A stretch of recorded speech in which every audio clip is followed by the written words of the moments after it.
오늘 이 시간 우리 함께 보신 말씀 디모데전서 3장 8절부터 13절까지 말씀입니다.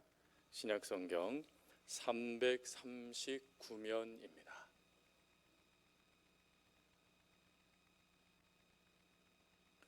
디모데전서 3장 8절부터 13절까지 말씀 우리 함께 말씀을 봉독하겠습니다. 이와 같이 집사들도 정중하고 일구이원하지 아니하고 술에 임박히지 아니하고 더러운 일을 탐하지 아니하고 깨끗한 양심의 믿음의 비밀을 가진 자라야 할지니 이에 이 사람들을 먼저 시험하여 보고 그 후에 책망할 것이 없으면 집사의 직분을 맡게 할 것이요 여자들도 이와 같이 정숙하고 모함하지 아니하며 절제하며 모든 일에 충성된 자라야 할지니라. 집사들은 한 아내의 남편이 되어 자녀와 자기 집을 잘 다스릴지니 집사의 직분을 잘하는 자들은 아름다운 지위와 그리스도 예수 안에 있는 믿음의 큰 담력을 얻느니라. 아멘. 제2차 세계대전이 일어났다고 한 마을이 황폐하게 되어졌습니다. 그때 이제 피난을 갔던 이들이 다시 돌아와서 마을을 살피게 되는데 그 마을 중앙에는 예수님의 동상이 서 있었다라고 하죠. 근데 예수님의 동상이 폭격으로 한쪽 팔이 떨어지고 말았습니다.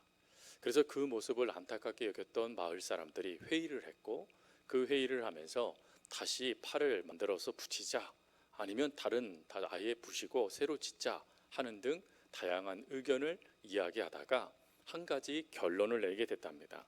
그것은 예수님의 손을 다시 만들지 않고 거기에 팻말 하나를 붙이기로 결정을 한 것입니다. 그 팻말은 무엇이냐면 당신이 예수님의 팔입니다 라는 팻말이었다라고 합니다. 이 당신이 예수님의 팔입니다 라는 이 팻말에 중요한 것은 당신이 바로 예수님의 그 사역을 감당하는 또 다른 예수님이 되십시오 라는 뜻이죠. 오늘 그 당신은 예수님의 팔입니다 라고 하는 그 팔이 바로 교회의 직분자들입니다. 하나님께서는 교회에 장로님을 세우고 또 안수집사님들과 권사님을 세우고 또 우리 집사님들을 세우시죠. 그 직분로 세움받은 모든 직분자들이 바로 예수님의 팔이라는 것입니다. 그래서 예수님을 위하여 하나님 나라 확장하는 사역을 위하여서 헌신하는 직분자들, 바로 그것이 우리들이라는 것이죠. 오늘 본문은 이러한 직분자들 가운데 특별히 집사에 대한 말씀이 담겨져 있습니다. 지난주에는 우리가 감독에 대한 말씀, 지난주에 살펴보았죠. 그 감독에 대한 말씀을 가지고 감독, 교회 리더들은 어떠한 모습으로 서야 되는 것인가 하는 것을 세 가지 주제로 살폈습니다. 오늘은 이와 같이 동일하게 집사로 쓰임받는 직분자들이 어떠한 자세, 어떠한 태도, 어떠한 모습으로 하나님 나라 확장하는 그 사역에 귀한 직분자들이 되어야 되는가 하는 것을 오늘 본문에 나와 있는 7가지의 직분의 집사의 직분, 그 특징들을 가지고 세 가지의 주제로 그것을 압축해서 하나님의 말씀을 함께 나누도록 하겠습니다. 먼저 에베소서 4장 11절 말씀에 가보면 어떤 말씀이 있냐면 그가 어떤 사람은 사도로, 어떤 사람은 선지자로, 어떤 사람은 복음을 전하는 자로, 어떤 사람은 목사와 교사로 삼으셨다라고 사도 바울이 말씀을 하죠. 근데 이 말씀을 사도 바울이 한 목적이 있습니다. 그것은 이전에는 교회의 직분자 그러면 예수님의 12사도, 사도 외에는 교회 직분자들이 아니었습니다. 그런데 이 사도들 외에는 그 직분자를 세우지 않다 보니까 문제가 발생됐습니다. 그 문제가 바로 말씀을 제대로 가르치지도 못했고 또 구제의 일을 제대로 감당하지도 못하다 보니까 교회에 여기저기에서 문제가 발생됐다는 것이죠. 그래서 그 문제를 보완하여 하나님의 교회를 더 든든히 세워가게 한 목적으로 직분을 드디어 세우기 시작했다는 것입니다. 그래서 그 직분을 세운 거에 대하여 지난주에는 감독의 직분을 살핀 거고 오늘은 집사의 직분을 살피는 것입니다. 근데 이러한 직분을 살피는 데 있어서 사도 바울이 이 직분을 이야기할 때 3장 1절에 아주 중요한 말을 합니다. 그것은 3장 1절 첫 번째 말씀을 보면 미쁘다 이 말이요라는 구절이 나오죠. 미쁘다 이 말이요. 여기서 이 미쁘다라는 이것은 믿을만하다라는 말씀의 뜻입니다. 즉 감독, 집사, 그리고 교회의 다양한 직분자들은 가장 중요한 것, 그것은 직분은 명예나 아니면 그것이 나를 드러내는 도구가 아니라 믿는 자들이 하나님을 위하여 맡은 사명을 감당하는 것이 바로 직분자들의 중요한 자세다라는 것을 먼저 이야기해 주고 있는 것입니다. 그래서 직분자들에게 있어서 최고로 우리가 살펴야 될 것은 믿음이 있느냐 없느냐, 믿음으로 살아가고 있느냐 살아가고 있지 못하느냐, 이것을 제일 먼저 살펴야 되는데, 사도 바울은 교회의 직분자로 쓰임을 받은 자들은 일단 믿을 수 있는 사람, 옳게 판단하여 살아가는 사람들이 맞다라고 이야기하며 그들이 더 바르게, 더 그리고 하나님이 기뻐하시는 직분자로 쓰임받기 위하여 어떤 모습을 더 힘쓰고 노력하고 점검해야 되는지를 오늘 본문에서 세 가지로 이야기해주고 있는 것입니다. 그 첫 번째로는 우리 8절부터 시작되는 직분자의 집사는 어떤 직분의 특징이 있느냐라는 것을 이야기하는 것 중에 그 첫 번째는 무엇이냐면 흠이 없고 덕스러운 집사여야만 한다라는 것입니다. 조금 쉬운 말로 존경받는 자가 집사로 세워져야 된다라는 것입니다. 이 존경받다라는 것을 이야기하면서 8절 말씀해 보니까 이와 같이 집사들도 정중하고 일구이연하지 아니하고 술에 임박히지 아니하고 더러운 일을 탐하지 아니하고라고 이야기하죠. 이 말씀은 한마디로 이야기하면 조금 전에 말씀드린 대로 존경받는 자가 집사의 직분을 맡아야 된다는 것입니다. 그러면 이 존경받다라는 이것을 가지고 조금 이야기에 들어가 보면 이 존경받는 것은 사회적인 높은 지위나 명예를 말하는 게 아닙니다. 여기서 이 존경받는다라는 이것은 원만한 대인 관계를 맺고 있는, 올바른 관계를 맺고 있는 상태에서 흠이 없는 자라는 것을 말하는 것입니다. 그러면 흠이 없는 올바른 관계를 맺기 위해서 그 사람이 어떤 사람인지를 점검해 봐야 되잖아요. 그 점검해 보는 것을 세 가지로 이야기한 것입니다. 첫 번째로는 한 입으로 두말하지 아니하며, 이게 거짓말로 혹시 생각할 수 있을 것 같아요. 그런데 원어는 뭐라고 되어 있냐면 험담하지 않다라고 되어져 있습니다. 여러분, 교회에서 많은 성도들이 상처받는 이유가 뭡니까? 그 사람의, 그 성도의 문제를 지적했기 때문일까요? 아니요. 처음에는 상처받아도 나를 위한 거구나 하고 돌이킵니다. 근데 이거보다 아예 돌이키긴커녕 아예 밟아버리는 말이 있습니다. 그게 험담의 말이에요. 험담은 있지도 않은 말을 가지고 있는 것처럼 만들어서 그 인격을 무시하는 말이 험담의 말입니다. 근데 그 험담을 하는 사람들을 오늘 성경은 뭐라고 말하냐면 집사의 직분을 맡지 못할 사람들이라고 말하는 거예요. 왜 그렇지요? 관계를 깨뜨려 버리거든요. 교회를 무너뜨려 버리거든요. 그래서 여러분, 후에 우리 교회가 또 직분자들을 세우게 될 때 그분만 가면 문제가 회복되고 평안함을 느끼느냐, 아니면 그분만 가면 싸우느냐? 그러면 여러분, 싸우는 분을 여러분들이 선택을 하면 어떻게 될까요? 끊임없이 여러분들을 찌르실 거예요. 그걸 견딜 수 있으시면 뽑으십시오. 하지만 못 견디실 겁니다. 그 정도로 대인관계의 문제를 일으키는 것은 쉽게 우리가 받아들일 수 없는 문제라는 것입니다. 또 두 번째로는 술에 임박히지 아니한 사람이라고 이야기합니다. 여기서 이 임박히다라는 것은 뭐냐면 술 주정뱅이가 되다라는 것입니다. 그 술에 임박힌다라는 이것을 또 다른 성서 신학자들의 그 주석을 보니까 뭐라고 되어 있냐면 술에 취하는 것을 즐겨하여 그것을 자랑하는 사람이라고 되어져 있습니다. 여러분, 술이라는 것은 사실 참 술 약주하시는 분들, 저는 약주하시는 분들이라고 사실 높여드렸지만 저는 술 드시는 분들 별로 안 좋아합니다. 왜 그러냐면 저희 아버님이 지금은 술을 끊으셨지만 약주를 많이 하셨어요. 그것 때문에 얼마나 이 집안이 힘들었는지 모릅니다. 그래서 하나님이 그래서 이 두 형제를 목사를 삼으셨나 봐요. 아예 술에 가까이 가지도 말아라 라고 말이죠. 그게 얼마나 싫었는지 몰라요. 근데 이 술이라는 게 참 무서운 게 뭐냐면 그 술 취하신 분은 내가 무엇을 했는지 무슨 말을 했는지 전혀 모르시더라고요. 근데 깨고 난 다음에 내가 무슨 그런 일 했나 하고 또 창피해 하세요. 여러분, 우리는 그런 삶을 살아서는 안 됩니다. 그리스도인들은 본을 보이는 사람들이지 그리스도인들은 창피함을 느끼는 사람들이 아니라는 것입니다. 근데 이 당시에 이렇게 술을 즐기면서도 내가 예수님 잘 믿고 있다라고 하며 교회 안에서 막 난리를 치는 성도들이 있었다라는 것입니다. 제가 이 부분에 대해서 예화를 쓸까 말까 하다가 하나 쓴 예가 하나가 있는데, 그게 뭐냐면 한 술을 좋아하는 집사님이 얼떨결에 술이 취하다 보니까 술을 한 번 더 주문을 해야 되니까 이 전화를 딱 했습니다. 전화를 딱 했는데 어디로 했냐면 목사님 사택으로 한 거예요.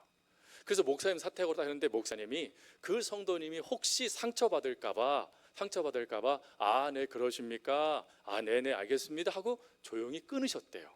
근데 잠시 후에 또 전화가 오더라는 거예요. 그러면서 이렇게 전화했답니다. 아니, 목사님이 어째 술집에 계십니까? 라고 전화를 했다라는 거예요.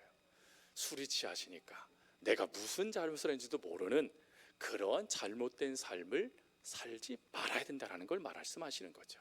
그리고 세 번째로는 더러운 일을 탐하지 아니하는 사람이라고 되어져 있습니다.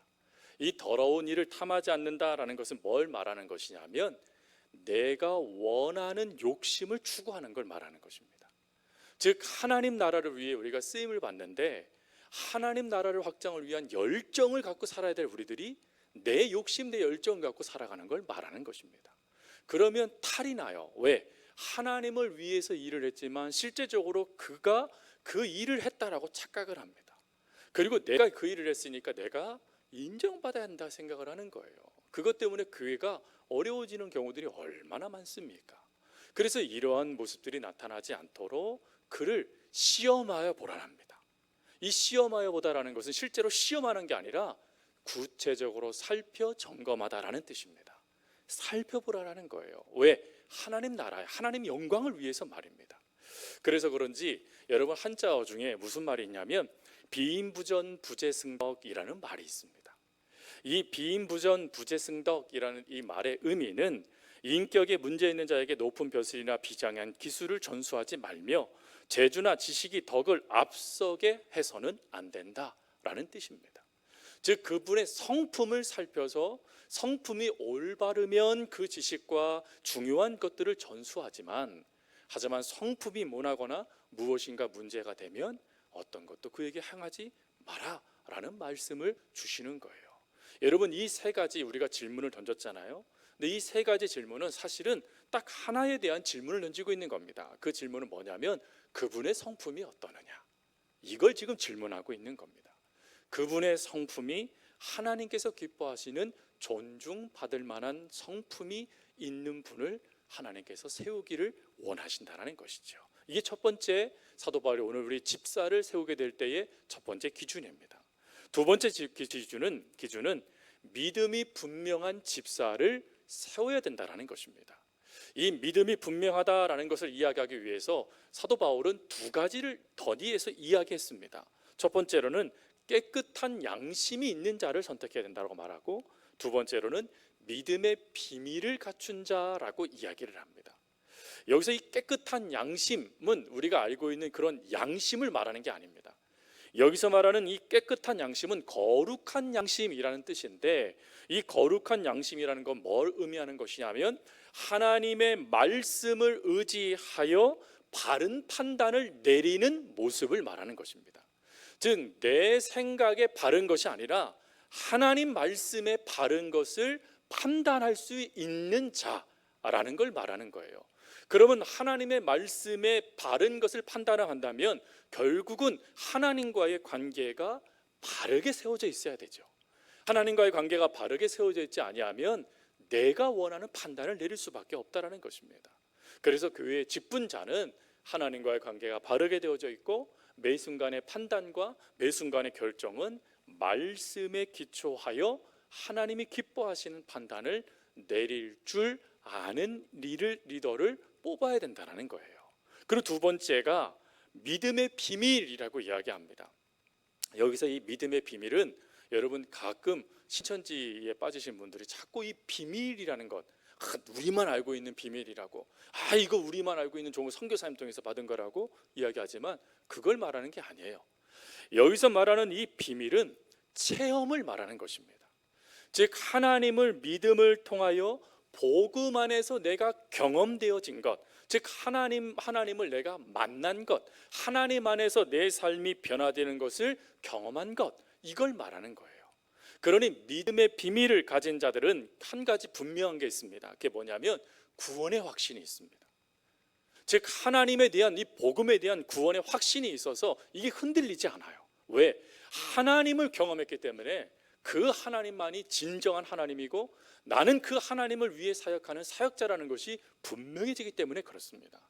그래서 그것을 깨닫는 자들, 그래서 주를 위하여 충성하며 헌신하는 이들, 끝까지 그 믿음을 포기하지 않고 타협하지 않으며 그 걸음을 걸어가는 이들, 그들이 바로 믿음의 비밀을 받은 자들이라는 거예요.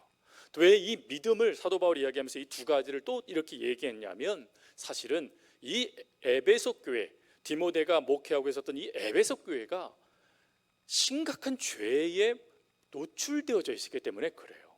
그 죄는 무엇이냐면 은혜가 너무 크다고 생각하니까 죄를 가볍게 여겨버린 거예요.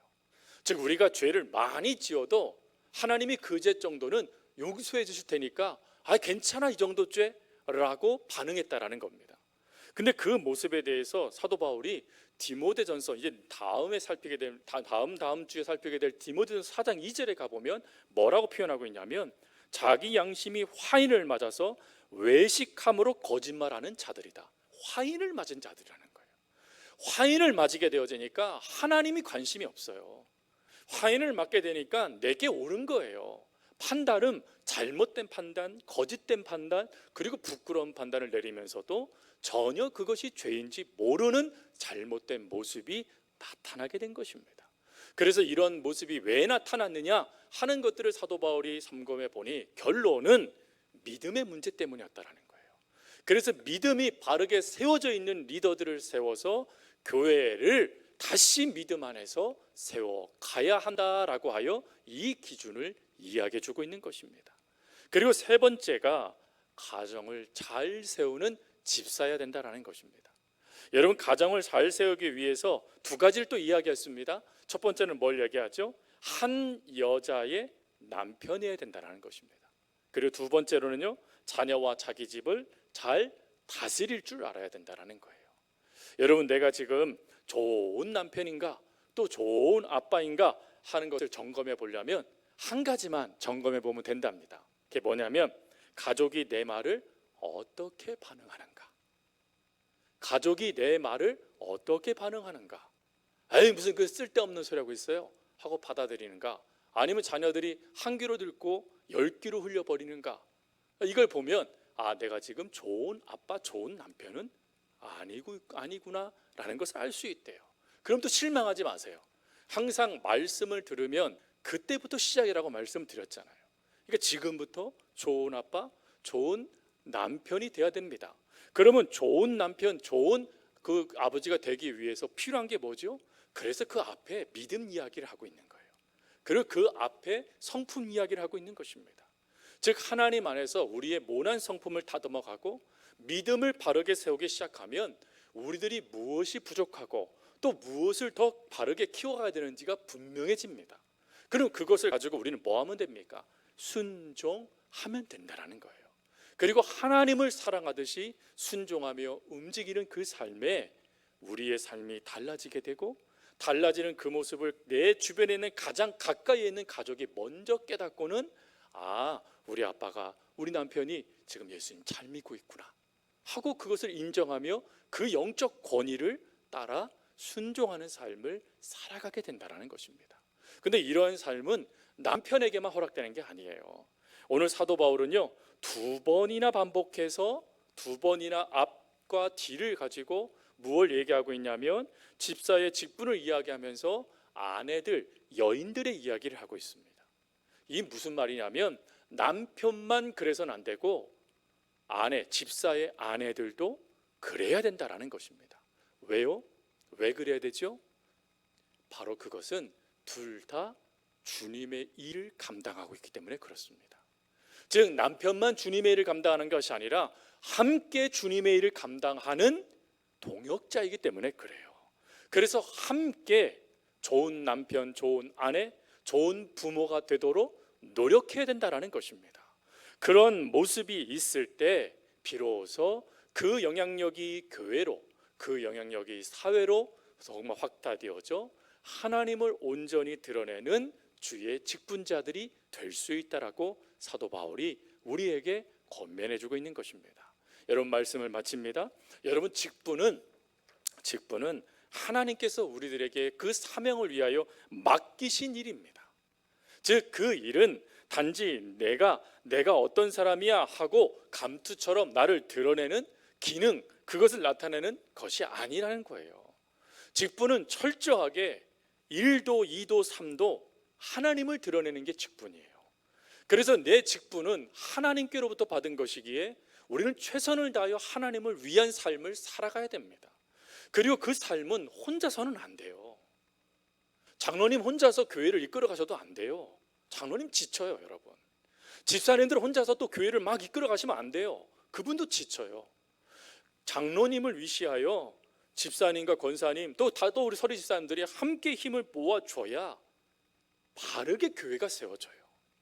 한 사람만 그 짐을 짊어지면요, 어느 순간 그분이 쓰러지면 교회도 무너져요. 여러분, 그런 예를 우리는 기러기를 통해서 우리 자꾸 깨닫는 거 아니겠습니까? 여러분, 기러기가 가을이 되면 겨울이 되면 저 남쪽 따뜻한 데로 움직이기 위해서 움직여요. 그러면 그때 이 V자 대형으로 움직이지 않습니까? 근데 맨 앞에 있는 기러기는 우두머리 기러기입니다. 근데 그 우두머리 기러기가 최선을 다해 날개짓을 해요. 그러면 그 뒤에 있는 기러기들은 71%가 향상된 거리를 날아갈 수 있는 힘을 얻게 된답니다. 근데 여러분, 앞에서 움직이는 기러기가 지치잖아요, 당연히. 혼자서 그 모든 저항을 받아야 되는데 말입니다. 그러면 이때요, 어찌하냐면, 여러분, 하늘에 가끔 보면 기러기들이 지나갈 때 꽥꽥꽥꽥 거리잖아요. 왜 그러죠? 이게 조류학자들에 의하면 격려하는 구호랍니다. 끊임없이 격려한대요, 지치지 않도록. 그래도 지쳐요. 그럼 어찌하냐면 두 번째 리더가 앞으로 오고 이 첫 번째 리더였던 우두머리는 맨 뒤로 간답니다. 그리고는 그 두 번째 우두머리가 최선을 다해 이끈다는 거예요. 지치잖아요? 그럼 세 번째가 나타난대요. 그래서 목표한 데까지 갈 수 있도록 이 기러기들이 협력하여 그 거리를 날아간다는 것입니다. 교회는 이런 곳이에요. 앞에서 이끌고 뒤에서 함께 해주고 격려해주고 기도해주고 또 때로는 간식도 좀 사주고 또 힘도 복돋아주고 하면서 같이 가다가 지쳤어요. 그럼 어떻게 해야 돼요? 잠깐 제가 대신 할 테니까 조금 쉬시라고 하면서 또 앞으로 나서주고, 그래서 서로 앞으로 나서주면서 함께 그 목표를 이루어가는 것이 교회고, 그런 분들이 모인 곳이 바로 직분자들이 모여있는 우리 서울교회가 된다는 것입니다. 여러분, 이런 교회로 우리 교회가 세워져 갈 줄 믿습니다. 우리 장로님들만 죽으라고 일하시면 안 돼요. 여러분들도 함께 하셔야 돼요. 권사님들만 계속 움직이면 안 돼요. 같이 우리 여지사님들도 달라붙어주고 남자 집사님도 다 달라붙어줘서 함께 그것이 이루어지도록 역사해 줘야 돼요. 그렇게 하기 위해서요, 끊임없이 목표는 하나, 하나님을 위해서 우리가 이렇게 한다라는 이 결정을 갖고 끊임없이 이 믿음으로 교회의 직분자들의 이 사명을 온전히 감당해낼 수 있는 저와 여러분들이 되어줄 수 있기를 간절히 주님의 이름으로 부탁드립니다.